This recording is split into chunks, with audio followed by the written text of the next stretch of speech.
Hi there, welcome back. So in today's video, Wayne is going to be doing the demonstration for us. So welcome back to Wayne. Here we go. We're going to use this beautiful tray mould. And not only do you make the base of the tray, you also make the handles out of resin. We're going to use some of these lovely acrylic inks. Gorgeous colours. We do not use, there's a couple there not shown, but we haven't shown them because we're not actually going to use them. We're going to concentrate on using beautiful oranges, reds, yellows, purpley colours. So these are that's just the mould for the handles, and he's going to use orange and red and beautiful pink, although that looks purpley to me, and lemon yellow. Now he's going to apply it to the mould using a cocktail stick. Now, of course, what I want to point out is that with this particular brand of ink, acrylic ink, it doesn't come with a dropper. Some of them do. Obviously, you use the brand that you want to use, but this is the brand that we saw on a recent outing to a little village, and they had some lovely craft shops. You know, there's lovely, like, unique little places. So Wayne is just dipping the cocktail stick into the little jar of the acrylic ink, and then he's just literally dropping it onto the surface of the mould. So this bit has been sped up because it takes a little while. So this is one technique you can do. Now, obviously, it depends on how much colour you want as to how much you put in on the surface of the mould. So once he'd finished with that colour, he then repeated the process with the rest of these colours. So there's this beautiful warm orange colour. Again, just popping the stick into the jar there and then dabbing it onto the mould. Not forgetting, of course, to put some in the support bits of the handles. And yes, this is two separate handles, although they come in what looks like one. It's a double mould, basically. And here we go. Now, this is the pink colour that I thought on the box looked a bit purpley coloured, but looking at it in the jar there, it does look more like a very deep sort of fuchsia pink colour. There we are.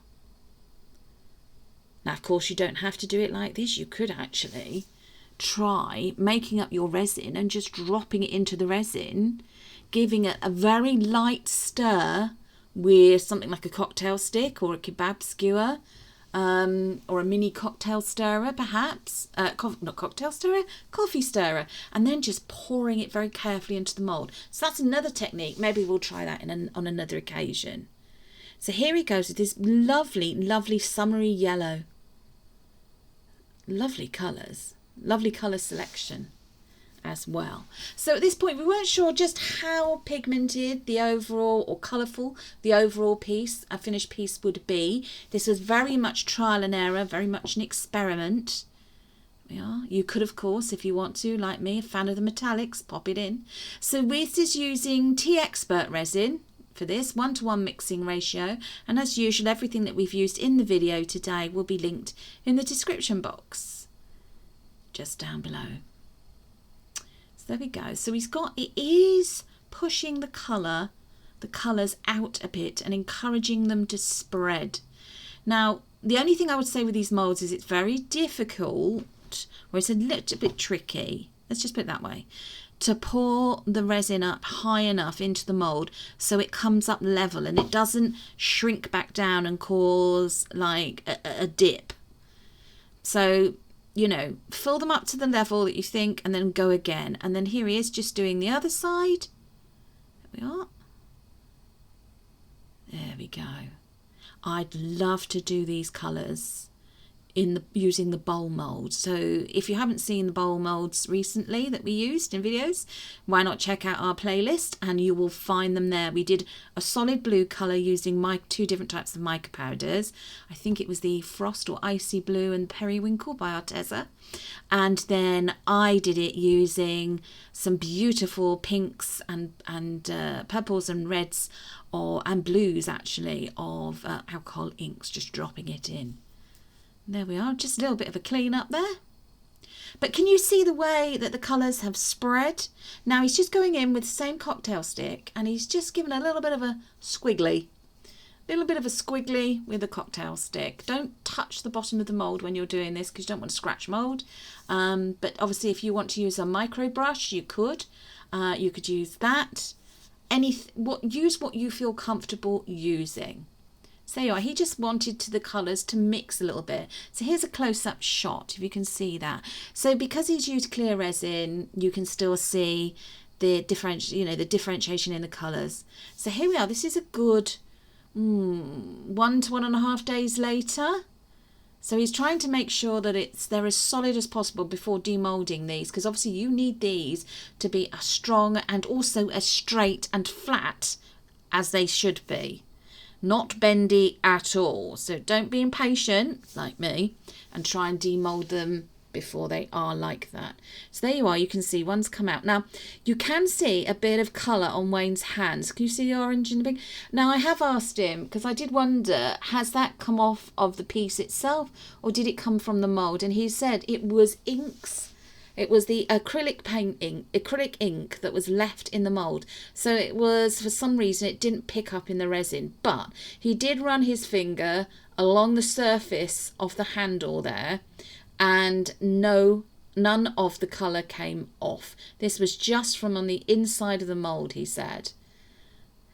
So there you go. So you can see there in the support parts of the handle, you've got a little bit of colours just seeped down into that. There we are. Almost looks like glass, which is one of the things I like about this.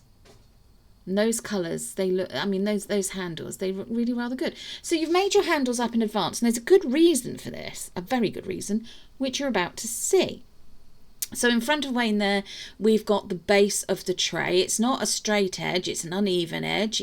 It came like that. I believe this one was from Temu. But as I said, everything that we use will be linked in the description box below. So this is, this little clip's been sped up. This is just pouring out clear resin. He did put it through the resiner's machine that we have, which gets rid of bubbles. There we are. And then he let it sit for a couple of minutes as well. So he's just poured a small amount, enough to cover the base of the tray by like a couple of millimeters. And then he's gone back and he's using a slightly different technique to what he did to the handles. But he's using the same colour acrylic inks again. And he's just dipping the cocktail stick in, as you can see there, and trying to be as random as possible. Very difficult to be deliberately random about things, I've found. But look at how, with that beautiful red, how he's just putting a drop in and it's spreading.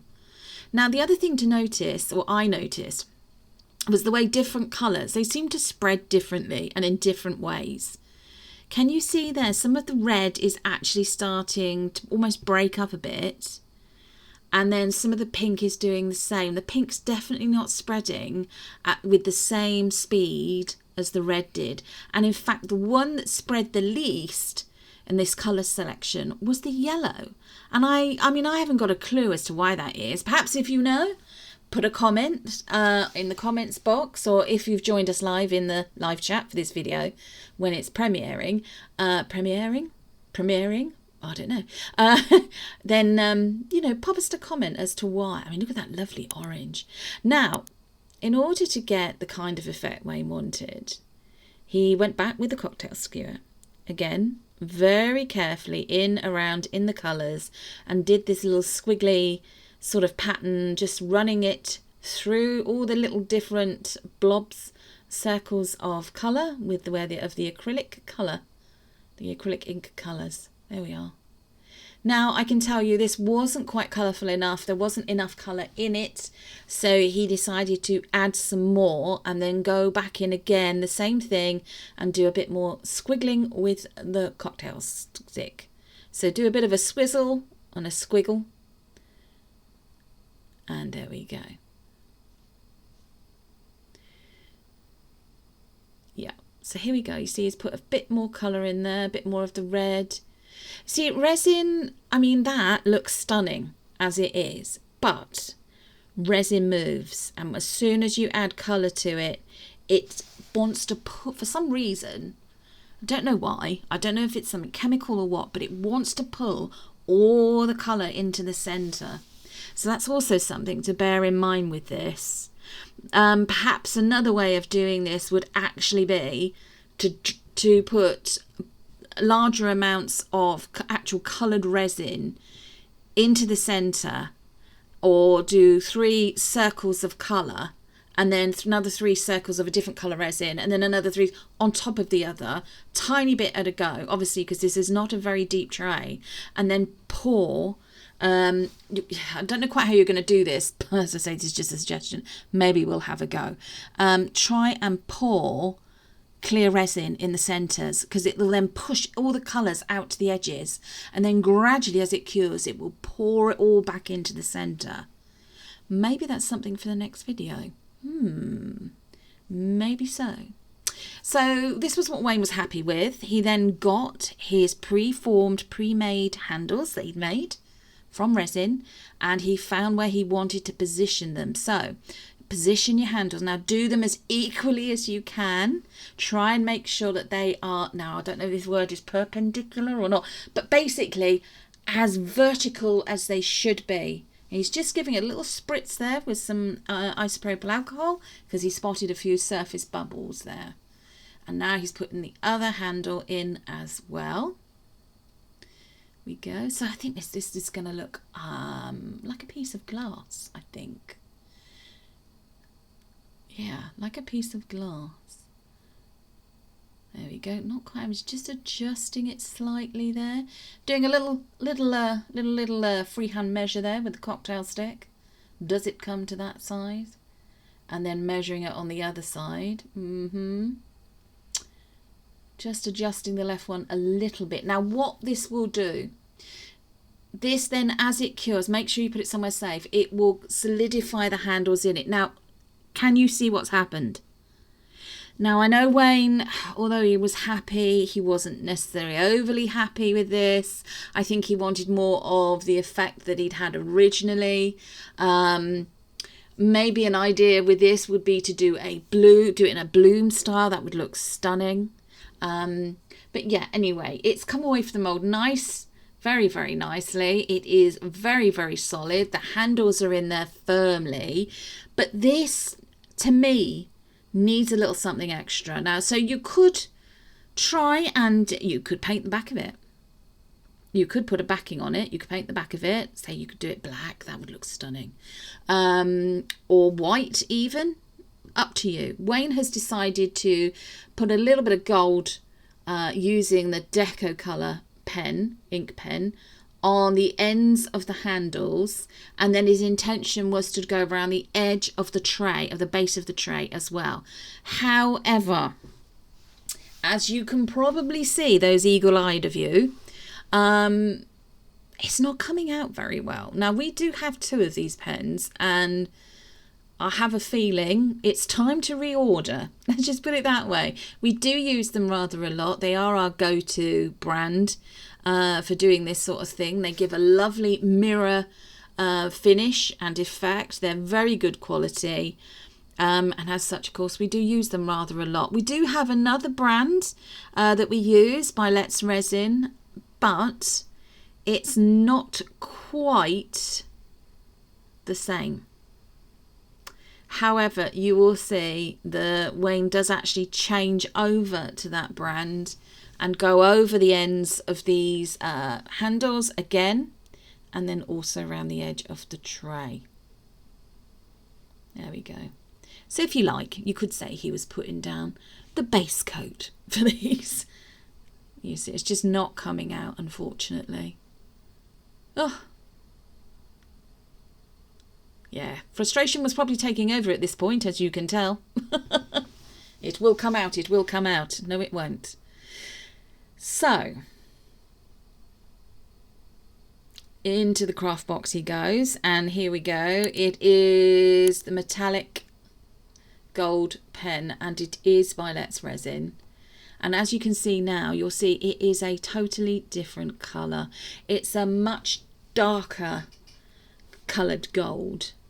Of course you could try, why not try using the gilt foil. So you'd put your gilding adhesive, wait till it goes tacky, and then you put a bit of that on it. Wow, that would probably look stunning. And if you're like us, you've got different colours of it, maybe you could use red. Oh goodness, yeah, that would be lovely. But I'm giving the gilt foil and the gilding process a bit of a wide berth at the moment. I had enough experience of that. If you look back on our how-to playlists, where I made 3 different trays using decoupage paper and a little bit of paint and some of these lovely foils as well. So here we go. He's just edging the sides of the base of the tray. As you can see, it's not as thick coverage as the other brand either. So he does actually go back and he does another coat. Obviously, make sure the first coat is completely dry before you go back and do a second. And yeah, as you can see, this is more of what I would call an old gold or an antique gold kind of look, rather than like one with a mirrored shine to it.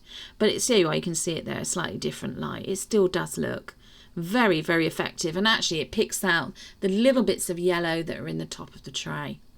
Of course, what you could do is you could apply maybe some temporary tattoos if you have those. We certainly have a large selection of those, so you could find some flower ones. You could, or if you've got the washi tape stickers, those would look stunning. Of course, if you're going to do that, you are then going to have to apply a clear coat of resin all over the top, again, of the surface of the tray. So if you're going to do that first before doing any kind of edging like Wayne has done here. So there you go. Hopefully you can see that pretty clearly now. So here's our final shot. I hope you've enjoyed this video. This was very much a practice piece.